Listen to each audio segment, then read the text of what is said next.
Salut tout le monde, et oui c'est reparti avec les Simpsons Horror Show, parce qu'un Halloween sans Simpsons Horror Show, c'est comme un bon repas sans fromage, un super-héros sans sidekick, ou un film de John Woo sans Colomba. C'est faisable, mais il y a quelque chose qui se perd. Et si l'an dernier j'ai parlé du pire, il est temps pour moi de parler du meilleur selon mon humble personne. Au risque de me répéter, j'adore les Simpsons Horror Show, tant ils sont l'occasion pour les scénaristes de se montrer créatifs au détour d'histoires horrifiques, loufoques et surnaturelles, et en 30 épisodes, peut-être même 31 au moment de la sortie de cette vidéo, tous constitués de 3 histoires, il y a forcément eu un bon paquet de perles. Et aujourd'hui, je vais vous parler de 5 segments que je considère phénoménaux. Oui, seulement 5, parce que déjà que c'est dur d'en choisir certains au détriment d'autres, plus j'en mets et plus j'aurai envie d'en mettre. Mais je vais m'imposer un petit challenge pour cette sélection en ne choisissant qu'un seul segment par épisode. Comme ça, je m'assure que mes horror shows préférés ne reviennent pas plusieurs fois afin de mettre en avant autant de pépites provenant de divers épisodes que possible. Mais ça implique quand même de laisser de côté beaucoup de segments que j'adore et j'espère que je trouverai un moyen de leur rendre hommage une prochaine fois. En attendant, commençons sans plus tarder le classement de mes 5 segments préférés provenant des Simpsons Horror Show.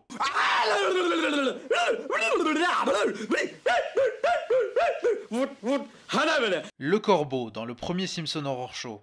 Le rituel des Horror Show a frappé fort d'office avec cet excellent épisode inaugural, constitué de 3 segments que je considère tous réussis, chacun à sa manière. Et le corbeau doit être possiblement le segment le plus controversé de cet épisode, puisqu'il s'agit d'une adaptation quasi intégralement fidèle à la ligne près du poème d'Edgar Allan Poe. Poème sur un homme en deuil recevant la visite d'un corbeau, se perchant en haut de sa porte et prononçant uniquement ces 2 mots tout au long de l'histoire, jamais plus. Du coup, certains pensent que ça manque un peu de folie et d'humour, et d'autres apprécient l'audace et l'atmosphère dégagée par l'ensemble. Et personnellement, je me place dans la seconde catégorie. J'aime énormément le caractère unique de ce segment au milieu de tous les autres, un segment misant beaucoup sur une ambiance glaciale qui fait mouche à chaque instant en ce qui me concerne. Et ça ne me gêne pas que cette histoire ne soit pas très drôle, puisqu'elle a énormément d'autres qualités pour compenser, et que si Les Simpsons est surtout connu pour être une série comique, ça ne veut pas dire qu'elle n'a à être que comique, et ne peut pas se permettre d'expérimenter sur d'autres terrains. D'autant qu'il y a bel et bien quelques petits gags disséminés dans l'ensemble, et exécutés d'excellente manière. Mais ce n'est pas tant l'humour que l'ambiance dégagée par ce segment qui me plaît tant avec lui.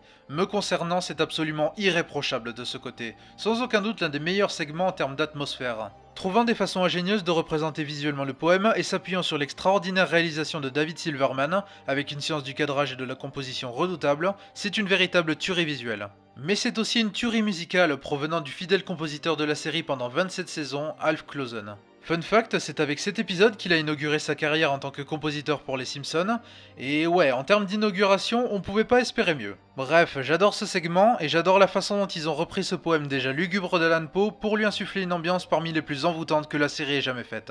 Et c'est un segment pour lequel j'ai toujours énormément de nostalgie, tant il est unique.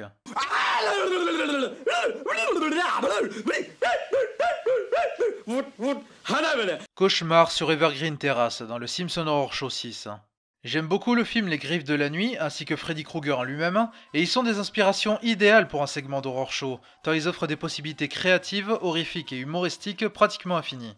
Et Cauchemar sur Evergreen Terrace tire merveilleusement profit du matériel de base pour être un segment créatif, horrifique et humoristique.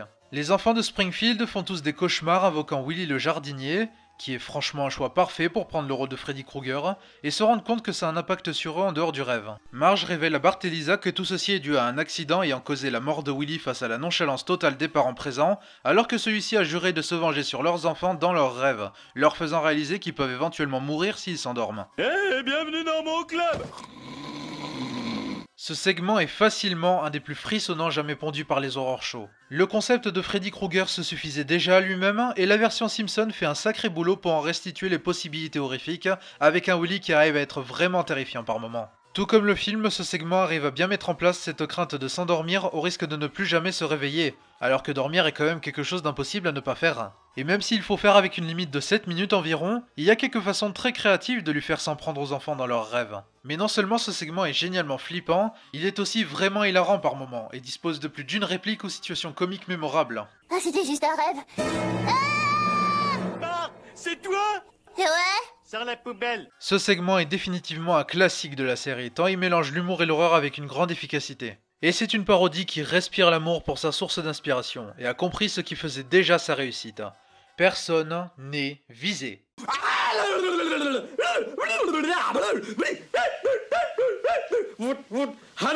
Je sais ce que vous avez fait dans le Simpson Horror Show 10. Tout comme le corbeau, je trouve que c'est un segment très sous-estimé, et en ce qui me concerne, c'est un de ces segments qui se sont bonifiés avec le temps, à l'image de l'horror show dont il fait partie. Mais même si le The Horror Show est un bon épisode, je trouve quand même que cette histoire écrase largement les deux autres, et n'a pas à rougir face aux histoires d'Halloween les plus réputées auprès des fans. En pleine nuit de brouillard, Marge percute accidentellement Ned Flanders et le tue en conséquence, et pour éviter les répercussions, Homer décide de maquiller ça en mort naturelle. Ce qui est en ce qui me concerne une des scènes les plus hilarantes, pas seulement de l'histoire des Horror Shows, mais de l'histoire de la série entière. Chaque fois que je vois cette scène, elle me fait toujours autant mourir de rire. Idem pour la scène de l'enterrement dont je ne me lasserai jamais. Quand je pense à lui, je revois l'expression qu'il avait sur le visage quand Marge lui a roulé dessus. Oh merde, tais-toi. Hein? Ah ouais. Ce que je veux dire, c'est qu'on est toujours à la recherche de l'assassin. Mais il se trouve que quelqu'un a témoigné du meurtre et cette même personne s'en prend à la famille, au détour d'une scène vraiment impressionnante et frissonnante. Ce segment serait une parodie du film Souviens-toi l'été dernier, ce dont je ne peux juger pour le moment n'ayant pas encore vu le film, mais je ne pense pas trop m'avancer en disant que ce segment est plus mémorable. À mon sens, il mélange parfaitement l'horreur et la comédie pour un résultat mené à toute berzingue. Ce qui s'en ressent avec la durée plutôt courte, et c'est sans doute ma seule réserve avec, et ce qui m'empêche de le placer plus haut. Mais pour ce qu'il est, il est vraiment excellent. Il est sombre, il est flippant, et il est absolument fandard. Et même si c'est une histoire avec un twist, le revoir même en conservant le twist en tête ne gâche pas sa qualité, puisque, volontairement ou non je ne sais pas, mais il ne repose pas énormément sur le mystère autour de ce témoin. C'est surtout la peur de la famille, de savoir que quelqu'un les a vus et menace de s'en prendre à eux qui est le focus qu'il génère, et c'est toujours aussi diablement efficace pour ma part. Entre la comédie, l'horreur et une touche de farfelu bienvenue, ce segment réussit sur tous les tableaux et mérite d'être mieux coté. Relax, tout va bien. Mais quand je mourrai, je veux pas qu'on fasse d'autopsie.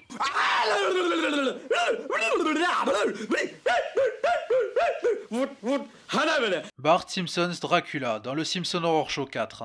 Le Simpson Horror Show 4 est mon préféré de tous, et si cette liste était un top 15, voire peut-être même un top 10, et que je pouvais y inclure plus d'un segment par épisode, tous les segments qui le composent seraient dedans. Et peut-être que plusieurs fans sont plus familiers avec le segment Le Diable et Homer Simpson, qui est tout bonnement légendaire, mais j'ai toujours eu une affection personnelle plus grande pour cette reprise de Dracula. Notamment parce qu'elle fait beaucoup avec une idée très simple, sur la famille étant invitée par Burns s'asseoir dans son manoir. Burns que Lisa soupçonne d'être un vampire, et a raison. Et lorsqu'il parvient à rallier Bart dans ses rangs, la famille décide d'aller tuer le patron d'Homer une bonne fois pour toutes. Tu es mon patron? J'oserais réaliser le rêve américain? Oui, c'est un autre segment qui est plein à craquer de répliques hilarantes et de situations délurées, parmi mes préférés tous segments d'Horror Show confondus. Et même tout épisode confondu. Oh merde, il faut faire quelque chose. Aujourd'hui il boit du sang, demain qui sait il va fumer. Encore une fois, le choix du casting est ingénieux, tant faire de Burns le Dracula de cette histoire coulé de source, mais en même temps est un choix très bien trouvé. Et cet Horror Show, c'est vraiment comment faire des choix de casting parfaits entre Burns en Dracula et Flanders en Satan dans le premier segment. Et c'est aussi un segment qui satisfait mon faible pour les segments avec une vraie ambiance dans le thème d'Halloween. J'ai rien contre les segments plus farfelus qu'horrifiques qui sont aussi le moyen de dévoiler le plein potentiel créatif de ces épisodes spéciaux, j'adore même la plupart d'entre eux, mais j'ai toujours une plus grande affection pour ceux qui sont parfaitement raccord avec ce que j'attends d'une histoire d'Halloween. Et ce segment est vraiment très réussi en termes d'atmosphère également, et c'est un autre segment où la réalisation de David Silverman est foutrement bien menée, à l'image de l'entièreté de l'épisode en fait. La saison 5 fait partie de mes préférés en termes d'animation pour l'énergie, l'expressivité et la fluidité déployée, et c'est un de ces épisodes où ça éclate vraiment. Bart Simpson's Dracula a tout, entre l'excellente ambiance et l'humour à profusion, avec une grande variété, des pirouettes ingénieuses et des personnages parfaitement employés, qui savent comment porter cette histoire de bout en bout.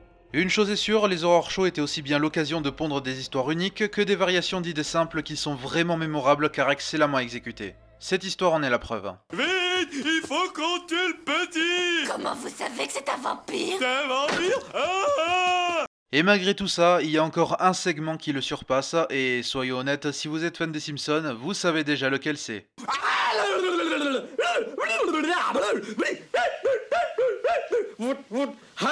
The Shining, dans le Simpson Horror Show 5. Très franchement, en soi, ça m'embête un peu d'achever ce top avec ce segment.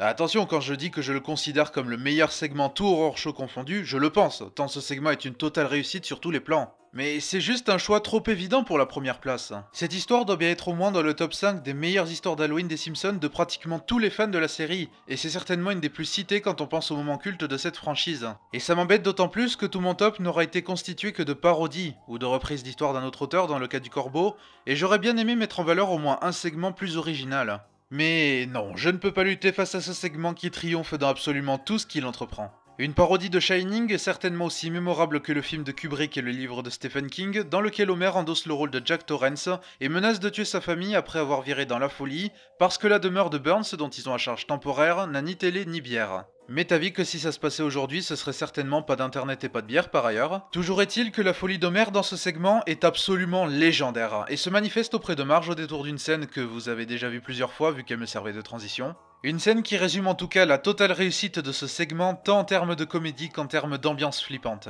Et mention à l'expressivité de l'animation qui est de cette scène, ce segment entier même a brillé plus encore. La direction de Jim Reardon est extrêmement efficace et m'est avis que les expressions d'Homer n'auraient pas été aussi inoubliables sans lui. Cette histoire enchaîne gag culte sur gag culte, scène stressante sur scène stressante, dans une excellente balance entre la comédie et l'horreur, et correspondant exactement à ce que je recherche avec une histoire d'horreur show. La dernière partie en est même carrément frissonnante, normal pour une partie se déroulant dans la neige. Et le voice acting est aussi phénoménal, tant en VO pour Dan Castellaneta qu'en VF pour Philippe Pétieux. Ils savent se débrouiller pour incarner un Homer aussi déluré que flippant. Give me the bat, Marge. Give me the bat. Give me the bat. Come on. Give me the bat. Give me the bat. Scaredy cat.